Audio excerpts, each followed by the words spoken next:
Olá, meus amigos, que saudade de vocês. Quanto tempo que nós não fazemos aqui os nossos estudos, né? Há algumas semanas aí que se passaram. Espero que estejam todos bem. Recebam um abraço virtual meu, cheio de saudade, cheio de carinho, cheio de amor em Cristo Jesus, tá? E nós estamos de volta aqui com os nossos estudos. Se vocês se lembram, nós estamos estudando o homem perante Deus, ou seja, é a situação do homem, do ser humano, da raça humana, diante de Deus, o seu Criador, o seu Senhor e o seu soberano. O momento do estudo em que nós estamos, nós estamos estudando a igreja, né? Nós vamos, na verdade, entrar nesse estudo da igreja. Vamos pensar em por que é que Deus instituiu a igreja, qual é o papel da igreja, evidentemente em alguns aspectos da igreja, né? Não é um estudo exaustivo, nós não vamos ver todos os aspectos, mas nós vamos ver, como quando chegar o momento ali, 3 aspectos que eu escolhi para a gente falar um pouquinho da igreja, que é a igreja de Deus, que é aquela igreja que nós encontramos descrita nas páginas das Sagradas Escrituras, tá bom? Mas para que a gente chegue nesse momento, eu queria primeiro fazer uma recapitulação breve, só relembrarmos um pouquinho do que é que a gente viu até aqui nos nossos estudos.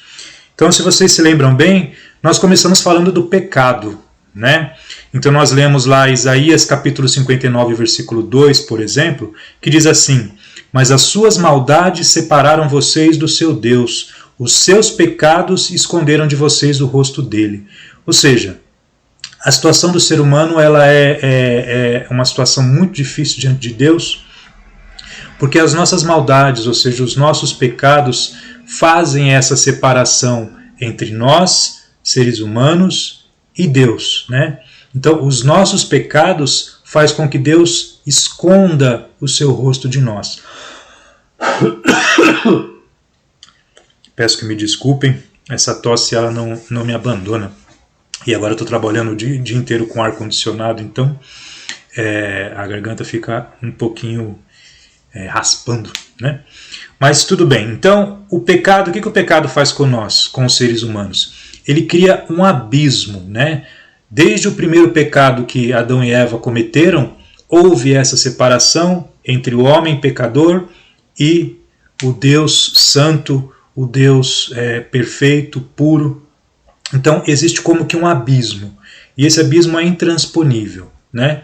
O homem está separado de Deus, já nasce nessa condição separada de Deus por conta dos seus pecados, e o homem sozinho, por seus méritos, por seu próprio esforço, não tem a menor condição de transpor esse abismo, tá? Vai ser difícil, mas vamos lá. E qual é o ser humano que está nessa condição? Romanos capítulo 3, versículo 23 deixa isso bem claro. Pois todos pecaram e estão destituídos da glória de Deus.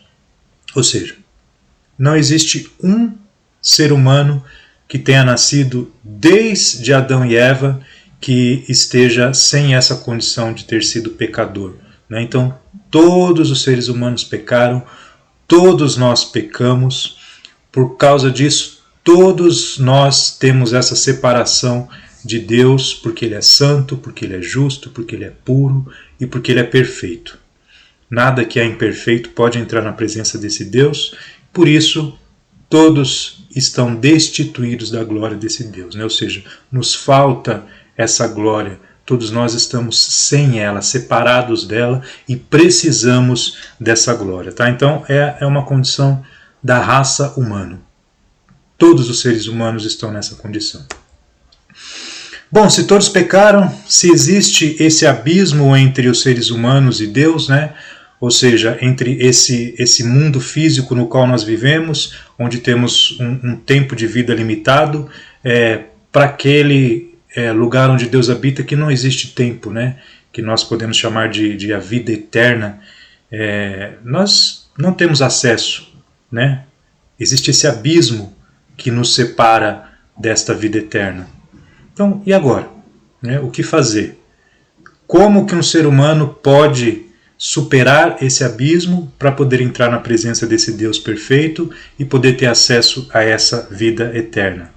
Então, o Salmo 11, versículo 7 nos diz assim: pois o Senhor é justo e ama a justiça, os retos verão a sua face. Então, o nosso Deus, ele é justo, ele ama aquilo que é justo, né? Ou seja, ele ama a justiça, e os retos verão a sua face. Então, aqueles que andarem sempre nos caminhos de Deus verão a sua face, ou seja, aqueles que são justos.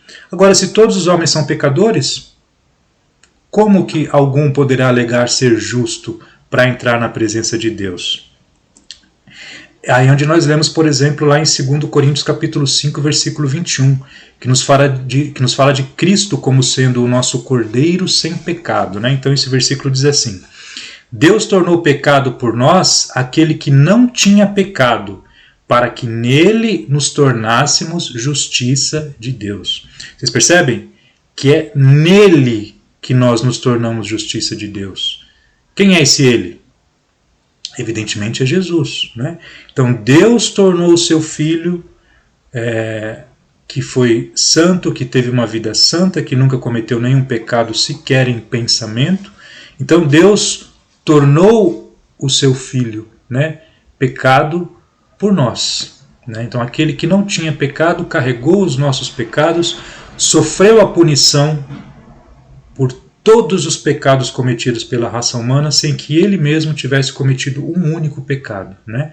Então, se só os retos, se só os justos poderão ver a Deus, estes se farão justos apenas por causa do que Cristo fez, né? Então, para que nele, para que em Jesus, nós, seres humanos, pecadores, pudéssemos nos tornar justos. E aí, então, transpor esse abismo que existe e podemos entrar na presença do Deus Santo e Glorioso, e podemos entrar nisso que nós estamos chamando aqui de vida eterna. Tá?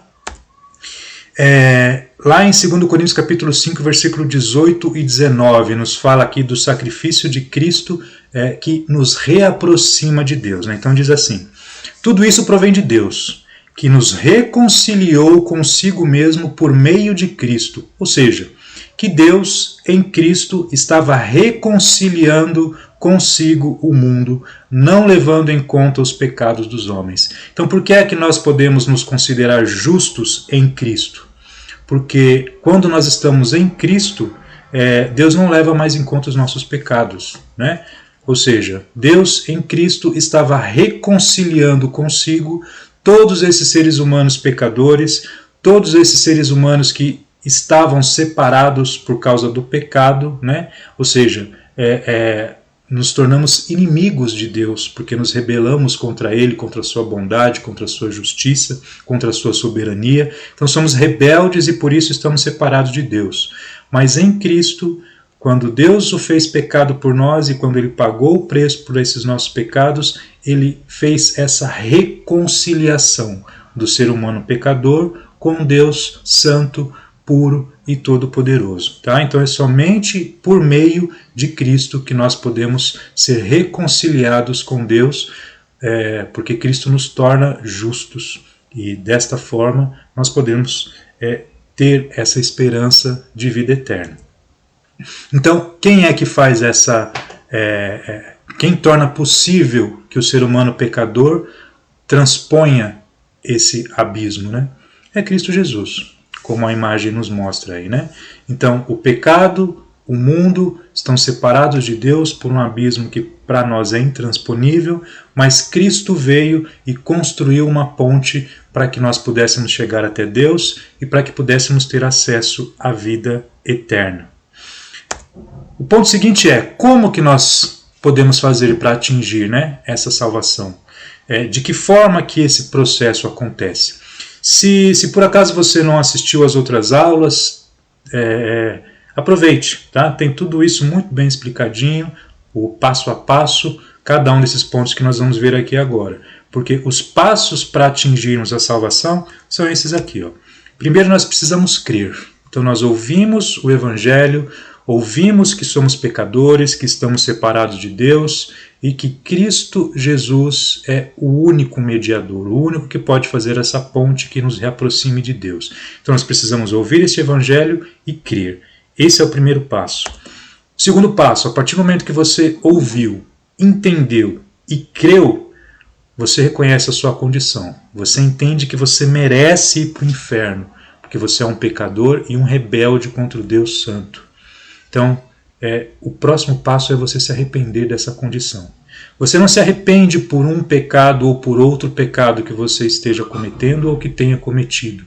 Você se arrepende da sua condição de pecador. Porque mesmo arrependido, nós não conseguimos parar de pecar. Por isso que o arrependimento ele é uma constante. Eu me arrependo de ser como sou. E por isso constantemente peço perdão para Deus. Mas neste momento aqui é quando o homem se reconhece como pecador e ele precisa se arrepender porque ele creu e entendeu o Evangelho. Próximo passo, confessar.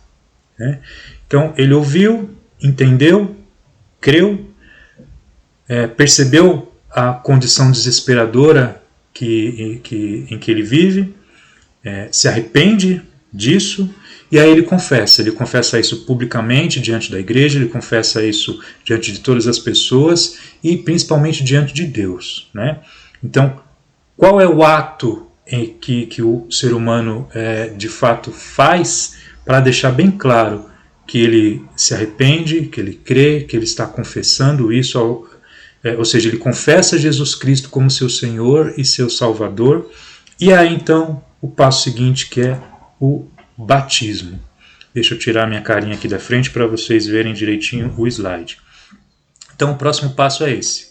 A pessoa ela se batiza. Não tem nada de especial na água do batismo. Não é o batismo quem salva. Mas quando nós estudamos as Escrituras, nós percebemos que o batismo é o momento em que Deus escolheu para perdoar os pecados, para lavar os pecados daquele pecador arrependido. É o momento em que o Espírito Santo passa a habitar nessa pessoa e é o momento em que Deus acrescenta esse pecador arrependido à sua igreja. Então, eu não posso minimizar a importância do batismo, porque é isso que as Sagradas Escrituras ensinam sobre este momento, tá? Também tem mais estudos sobre esse assunto, caso alguém não tenha visto, onde fica muito bem explicado a importância e o que a Bíblia ensina com relação ao batismo. Tá bom? E, tendo dito isto, nós podemos então entrar no nosso assunto do dia, nosso estudo de hoje, que é com relação à igreja. Então nós vamos pensar aqui, por que é que Deus instituiu a igreja, qual é a importância da igreja, por que é que a igreja existe, qual o propósito da igreja. Então, como eu disse, nós vamos ver apenas alguns aspectos, tá? Não é um estudo exaustivo sobre a igreja, mas eu escolhi aqui para nós pensarmos com relação à igreja nesse nosso estudo, eu escolhi 3 aspectos da igreja que são importantes, que refletem aquilo que é a igreja de Deus, a igreja do Deus vivo, a igreja que nós encontramos no Novo Testamento. Então, uma igreja, para ser essa igreja verdadeira, ela tem que ter esses 3 aspectos, tá? Então, quais são esses aspectos, Tem que ter comunhão. Então, qual o propósito? Um dos propósitos da igreja é termos comunhão, Então, é um refúgio do mundo. Nós nos reunimos na igreja para termos comunhão entre nós, entre os irmãos, e todos juntos para termos comunhão com Deus. E isso serve como um refúgio do mundo. Então, a igreja, nós nos reunimos para escapar um pouquinho da confusão do mundo, da luta, dos trabalhos de evangelismo, dos trabalhos sociais, dessa preocupação que a igreja precisa ter com o ser humano. Então, este momento em que nós nos reunimos na igreja, como igreja, é um momento de comunhão. Então, é um momento também em que nós nos refugiamos do mundo, tá? Um segundo ponto, uma segunda característica que eu queria abordar é a relevância local, né? Aí pensando na igreja local. Então, é onde existe ali um prédio da igreja, e a igreja se reúne ali, e qual é a relevância que essa igreja precisa ter na localidade onde ela está fixada, né? Então, esse aspecto ele trata um pouquinho disso, né? Qual o impacto que uma igreja local deve ter na região onde ela está ali alocada.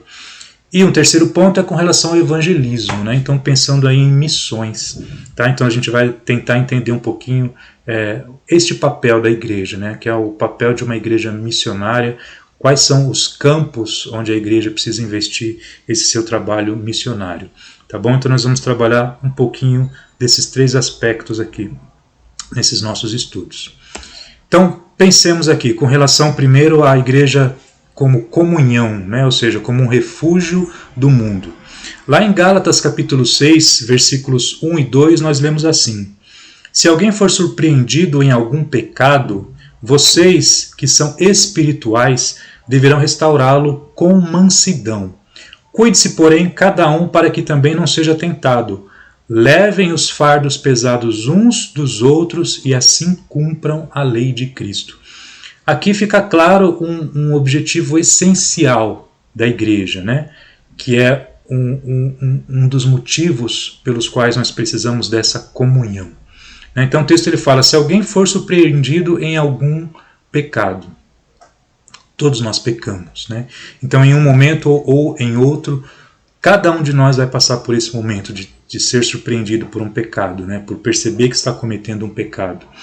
E o texto fala que vocês que são espirituais devem restaurá-lo, né? Então não é vocês que são melhores, vocês que são superiores, vocês que atingiram um nível onde não são surpreendidos mais pelos seus pecados. Não, vocês que são espirituais, né? Então todos nessa comunhão precisam ser espirituais, precisam ter o hábito de orar, precisam ter o hábito de buscar as coisas espirituais nas suas vidas, né? Então, estes que são espirituais, que são todos aqueles que fazem parte dessa igreja, precisam ajudar esses irmãos no momento em que eles estão passando por essa dificuldade, quando se entendem como um pecador, né? Então, toda a igreja, toda a comunhão precisa estar voltada com essa intenção de restaurar com mansidão aquele que está cometendo pecado. Então, pode-se falar como se fosse um rodízio, não é?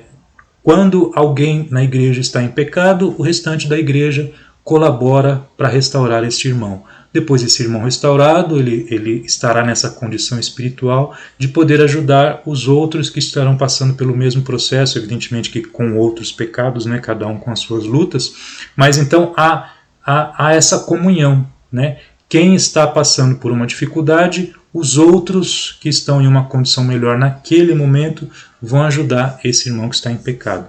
E o texto continua, né? E cada um se cuidando para que também não seja tentado, né? Então levem os fardos pesados um dos outros e assim cumpram a lei de Cristo. Ou seja, enquanto eu estou ajudando o irmão que está em pecado, eu tenho que cuidar para que eu também não venha cair em tentação e para que eu que hoje estou auxiliando, amanhã não venha a estar precisando de auxílio. E é um rodízio. De fato, em algum momento, todos nós estamos em condição de ajudar e, no outro momento, estamos precisando desse auxílio. Então, essa é a ideia. Levando os fardos pesados uns dos outros. Então, é um ajudando o outro. Esse é um aspecto muito importante da comunhão. É um dos papéis cruciais da igreja. Tá bom? Hebreus capítulo 10, versículo 25 nos diz assim: Não deixemos de reunir-nos como igreja, segundo o costume de alguns, mas procuremos encorajar-nos uns aos outros. Infelizmente, hoje em dia, nós encontramos muitas pessoas que estão fugindo da igreja, né? Porque ao longo das décadas criou-se uma imagem muito ruim para a igreja com relação a pastores, alguns pastores que aproveitam da sua influência para enriquecer, para adquirirem muitos bens. Então, infelizmente, criou-se essa imagem da igreja, né? As pessoas pensam muito nesses prédios luxuosos e realmente existe uma parcela muito grande de pessoas que não tem o menor interesse de se aproximar de um prédio de igreja ou nada com relação a crentes, né, como eles chamam. Então, de fato, como na imagem aí, as pessoas fogem da igreja. Mas voltando no versículo, nós vemos essa instrução, né, para que não deixemos de reunir-nos como igreja, porque é essencial para nós. Porque certamente nós vamos enfrentar dificuldades, certamente algumas tentações irão nos vencer, e nós precisamos dessa comunhão para suportarmos cada uma delas, né? E é interessante que o texto ele fala: não deixemos de reunir como igreja segundo o costume de alguns, né? Então, muitas vezes, por conta de emprego ou alguma outra situação, a pessoa tem dificuldade em congregar como ela gostaria. Então, ela precisa se esforçar para adequar a sua vida, né, de uma forma que ela possa sim ter essa comunhão. Mas o texto aqui não está falando dessa pessoa que quer, mas está impossibilitada. Mas ela está falando segundo o costume de alguns. Então, são alguns que de livre e espontânea vontade decidem não participar das reuniões e dos cultos da igreja, né? Então, isso não podemos fazer. Nenhum cristão pode agir desta forma, fugindo da igreja, né? O nosso maior prazer precisa ser em estar junto com nossos irmãos, e nós vamos falar sobre isso daqui a pouquinho também. 1 Coríntios 12, 25 e 26. A fim de que não haja divisão no corpo. Olha aqui mais uma importância, né, de estarmos firmes nessa comunhão. A fim de que não haja divisão no corpo, mas sim que todos os membros tenham igual cuidado uns pelos outros. Quando um membro sofre, todos os outros sofrem com ele. Quando um membro é honrado, todos os outros se alegram com ele. Percebem como há essa união, né, essa amálgama aí entre os membros, né?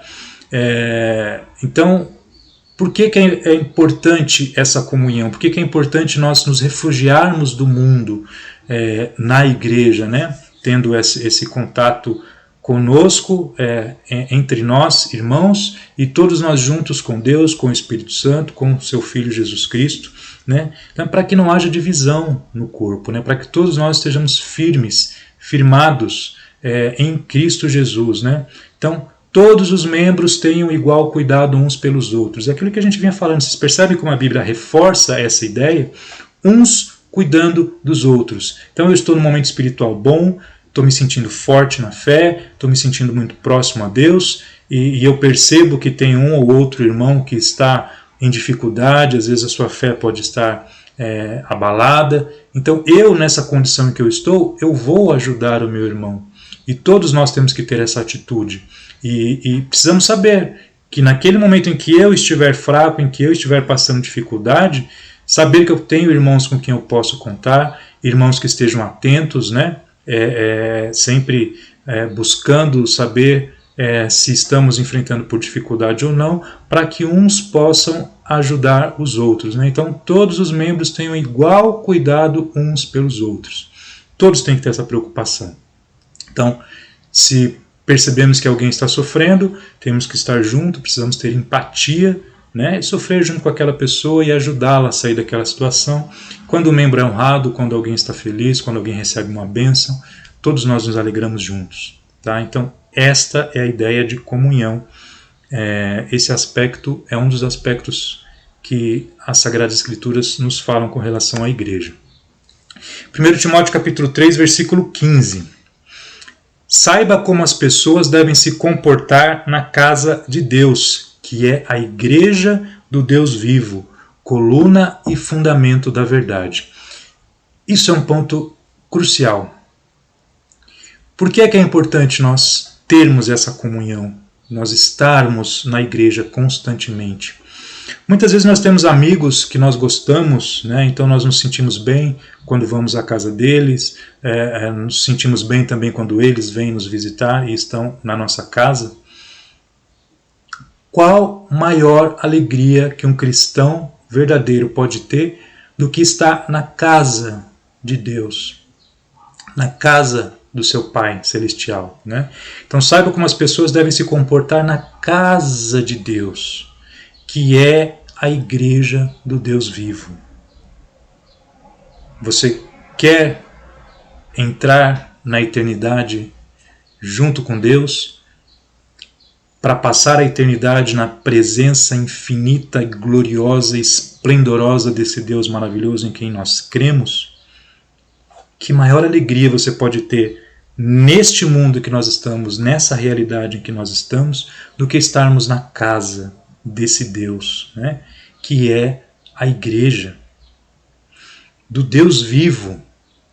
Existem muitas religiões, muitas pessoas se reúnem, congregam, adorando seres, adorando espíritos, adorando tantas coisas, e muitas dessas pessoas contribuem de alguma forma para a sociedade, com coisas boas, com coisas úteis, né? Mas reverenciam seres que não existem, ou que pelo menos não existem da maneira que eles imaginam que essa reverência deles esteja sendo recebida por esses seres, não é? Nós que somos cristãos, cristãos bíblicos, que somos discípulos de Cristo, nós temos o privilégio de estarmos na igreja do único Deus que é vivo e que é verdadeiro. O único Deus que é soberano, que é Senhor de tudo que existe, porque Ele é Criador de tudo que existe, porque é Ele que mantém existindo tudo que existe, porque é Ele que dá propósito para tudo que existe, para que nós, seres humanos, existamos e para o propósito final, né, que é entrarmos na presença dEle e a partir dali nós nem sabemos o que é que Ele tem preparado para nós. Sabemos que é mais maravilhoso do que qualquer ser humano já foi capaz de imaginar até hoje. Então, que privilégio fazermos parte da igreja do Deus vivo, o único Deus vivo, o único que de fato pode receber a nossa adoração, os nossos louvores, os nossos agradecimentos e os nossos pedidos. Então, que privilégio, que privilégio. Então, como que um cristão pode fugir da igreja? Como que um cristão não pode fazer tudo o que puder para congregar o maior número de vezes possíveis, para ajustar a sua vida, a sua rotina, o seu trabalho, de forma que ele propicie esse prazer de estar na casa do Deus vivo, na igreja desse Deus vivo, que é ao mesmo tempo coluna e fundamento da verdade. Então nós estamos com esse Deus que é vivo, porque nós estamos com a verdade, né? Coluna e fundamento da verdade é a igreja desse Deus que nós fazemos parte e que eu oro para que cada um de vocês que está assistindo esse estudo também faça parte dessa igreja e que, se não faz ainda, tenha um interesse em saber como. E esses estudos, eu tenho esse intuito de tentar ajudar vocês a trilharem este caminho para que possam fazer parte da igreja do Deus vivo e verdadeiro também. Tá bom? Efésios 5, versículos 6, 7 e 11. Tá? Aí é uma junção aí de trechos desses versículos que eu coloquei aqui. Que diz assim: é por causa dessas coisas que a ira de Deus vem sobre os que vivem na desobediência. Portanto, não participem com eles dessas coisas. Não participem das obras infrutíferas das trevas.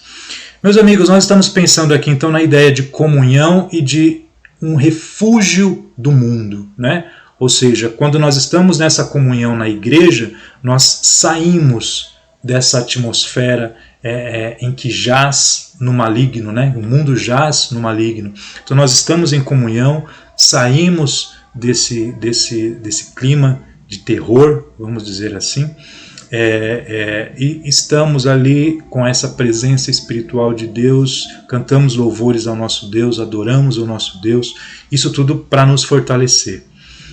Se nós temos essa comunhão e se estamos buscando este refúgio do mundo, como que nós podemos participar das obras infrutíferas que ocorrem, né, nas trevas, né, ou seja, neste mundo ímpio, corrompido pelo pecado?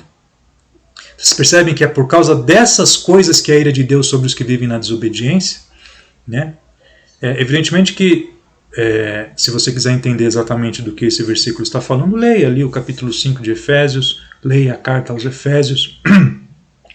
É uma carta muito interessante e nos ajuda a entender muito diversos aspectos com relação à igreja. Mas o que eu estou trazendo hoje aqui para nós é esta ideia. Se nós estamos nos refugiando do mundo na igreja, nós não podemos participar das obras infrutíferas que o mundo produz, né? Verdadeiros discípulos de Cristo se refugiam porque estão cansados deste mundo, e quando termina o culto, quando cada um volta para sua casa, para o seu trabalho, para a sua vida, eles não vivem conforme as pessoas no mundo vivem, né? Ou seja, nós não participamos destas obras infrutíferas que acontecem ali nesse mundo de trevas. 1 João 2, do 15 ao 17. Olha como é importante isso, nós já estamos chegando aqui no final da aula de hoje. Não amem o mundo nem o que nele há. Se alguém ama o mundo, o amor do Pai não está nele. Pois tudo o que há no mundo, olha que resumo que a Bíblia faz das coisas que existem no mundo. Pois tudo o que há no mundo, a cobiça da carne, a cobiça dos olhos e a ostentação dos bens. Pense nessas três coisas. Você vai ver que elas englobam tudo o que serve de tentação para nós nesse mundo de trevas. E que essas coisas não provêm do Pai, mas do mundo. O mundo e a sua cobiça passam, mas aquele que faz a vontade de Deus permanece para sempre. Não estamos buscando a vida eterna? Então, aqueles que fazem a vontade de Deus permanecem para sempre. E nós vimos naquela passagem lá de Hebreus que não devemos deixar de congregar, como é costume de alguns. Esta é uma das vontades de Deus. Então esse movimento desigrejado que existe hoje em dia, ele não é um movimento que nos aproxime de Deus, muito pelo contrário. Do mesmo jeito que as pessoas estão fugindo da igreja, elas estão também fugindo daquele que é o morador, né? O dono daquela casa, que é o Deus vivo e verdadeiro. Então nós não podemos ter comunhão com as coisas do mundo, né? Não podemos nos alegrar como eles se alegram. Nós podemos ver nessa imagem, são rostos felizes, né? São pessoas que parecem estar felizes, mas nós sabemos que isso é uma felicidade fútil, né? Passageira, não traz nada de bom. Pessoas que passam o tempo todo se embebedando como esses estão, por exemplo, vão ter problemas de saúde. Pessoas que não se cuidam, que não dormem direito, que têm diversos relacionamentos íntimos, estão sujeitos a uma série de dificuldades. Então, não podemos participar, não podemos nos alegrar, não podemos fazer o que eles fazem, né? Diversão para eles, bebida, drogas, fazer tatuagem. Qual um objetivo espiritual de se fazer uma tatuagem? Não são coisas que nos aproximam de Deus, são coisas que nos aproximam do mundo. Então temos que ter cuidado com todas estas coisas, né? Não podemos participar destas coisas. Efésios 4,14. O propósito é que não sejamos mais como crianças, levados de um lado para outro pelas ondas, nem jogados para lá e para cá por todo o vento de doutrina e pela astúcia e esperteza de homens que induzem ao erro. Então esse é o propósito dessa comunhão e desse refúgio, né? Que não sejamos levados para lá e para cá, mas que fiquemos firmes, né? Não sejamos levados pela astúcia de pessoas que tentam nos enganar. Então a comunhão, esse refúgio do mundo, é um ponto crucial da nossa vida espiritual. Tiago 4,4. Vocês não sabem que a amizade com o mundo é inimizade com Deus? Quem quer ser amigo do mundo, faça inimigo de Deus. Então, novamente, às vezes tem cristãos que pensam, beber um pouquinho não tem problema. Alguns chegam ao ponto de dizer que fumar um cigarro ou outro não tem problema. Os nossos jovens pensam, ir para uma balada, ou ficar com uma garota, ou fazer uma tatuagem. Uma tatuagem, de novo, ela te aproxima das pessoas do mundo. Não te aproximam das pessoas da igreja, de comunhão, não aproximam de Deus. Então, quem quer ser amigo do mundo, faça inimigo de Deus. Alguém que é discípulo de Cristo, alguém que busca a eternidade com Deus, não pode buscar amizade com o mundo, tá? Efésios 5, do 18 ao 20. Deixem-se encher pelo Espírito, falando em si com salmos, hinos e cânticos espirituais, cantando e louvando de coração ao Senhor, dando graças constantemente a Deus Pai por todas as coisas, em nome de nosso Senhor Jesus Cristo. Então esse é um aspecto da igreja que nós não estamos abordando tanto nesse estudo, que é a igreja também serve para que a gente adore Deus, para que a gente cultue, cante louvores a Ele, né? O adoremos de fato, né? Mas neste estudo o propósito destas coisas também é fortalecer a nossa fé, é nos manter próximos a Deus. Então, na igreja, nós nos enchemos com o Espírito Santo, nós falamos com salmos, com hinos, né? Então cantamos louvores a Deus, lemos os salmos que nos fortalece, damos graça constantemente a Deus Pai por todas as coisas, tudo isso em nome de Jesus, para que nós possamos transpor esse abismo que separa Deus dos homens pecadores. Então esse é um aspecto importante também da igreja. Tá bom? Meus amigos, este foi o estudo de hoje. Eu espero que tenha sido útil. Eu espero que vocês estejam se interessando. Mais uma vez eu digo, se quiserem fazer algum comentário, alguma pergunta, algum questionamento, podem fazer, será uma alegria. Eu vou responder cada um dos comentários que forem feitos. No próximo estudo da semana que vem, nós vamos pensar um pouquinho na relevância local da igreja. Tá? Então, pensando ali na igreja local e o local de fato onde um prédio de igreja existe, qual é a influência que essa igreja, de acordo com as Escrituras, deve ter no local em que ela está. Que Deus abençoe a todos. Como eu disse no começo, é uma alegria estarmos de volta com esses nossos estudos. Para mim é um prazer, eu clamo a Deus constantemente para que eu possa falar de Jesus, para que eu possa falar do seu Evangelho, para que este presente maravilhoso e essa esperança gloriosa que eu tenho em Cristo Jesus, eu possa compartilhar e que mais pessoas possam se sentir tocadas por Deus, pelo seu Santo Espírito, para que possam também fazer parte desta família, para que possam também fazer parte da igreja do Deus vivo. Que Deus abençoe a todos e Deus, assim permitindo, nos vemos na próxima semana.